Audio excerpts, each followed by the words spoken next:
Coach Tab Baldwin ang magiging head coach ng Gilas Pilipinas ngayong Olympic Qualifying Tournament. SBP kinuha din si Coach Tim Con bilang assistant coach ng ating national team. Pero bago natin umpisahan, ay suportahan mo naman ang aking channel.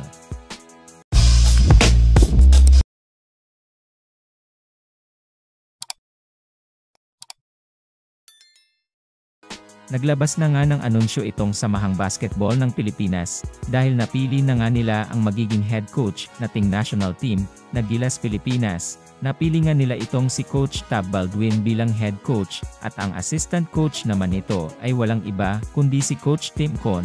Mas fit nga daw ang dalawang ito upang maging coach ng ating national team, na Gilas Pilipinas, dahil alam naman natin na magaling itong si Coach Tab Baldwin pagdating sa opensa.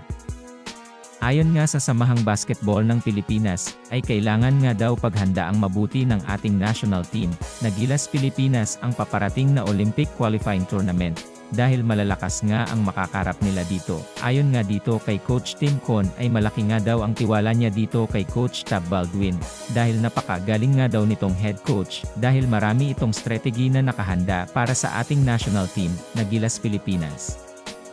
At ayon dito kay Coach Tab Baldwin, ay marami nga daw itong nakahandang plano para sa Gilas Pilipinas, at talaga tutok siya sa pag-aaral sa galawan ng kalaban upang mapaghandaan nila ito ng mabuti, dahil kailangan ng Gilas na manalo sa Olympic Qualifying. Patuloy nga ang paghahanda nila Coach Tab Baldwin at ni Coach Tim Con sa paparating na Olympic Qualifying Tournament, at naghahanap na sila ng mga bagong player ng ating national team, na Gilas Pilipinas, upang maging ready ang mga player.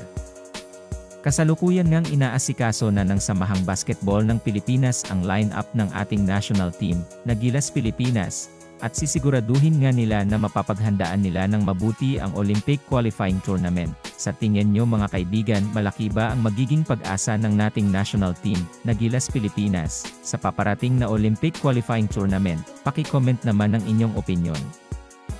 Sana nga ay magtagumpay itong si Kabayan Kay Soto na masungkit ang kanyang matagal na niyang pangarap na maging isang NBA player. Patuloy nga nating siyang suportahan sa kanyang mga paparating na laban. Sana nga din ay magtagumpay ang mga Pinoy sa kanilang mga larangan, at maiwas sa mga injury, at makamit din sana nila ang gintong medalya. Proud na proud kami sa inyo. Patuloy nga nating suportahan ang mga kababayan nating naglalaro ngayon sa iba't ibang dako ng bansa. Maraming salamat sa panonood ng aking video. Kung nagustuhan mo ang aking video, ay huwag kakalimutang like and subscribe. At huwag mo na din kakalimutang pindutin ang notification button upang updated ka sa aking mga video.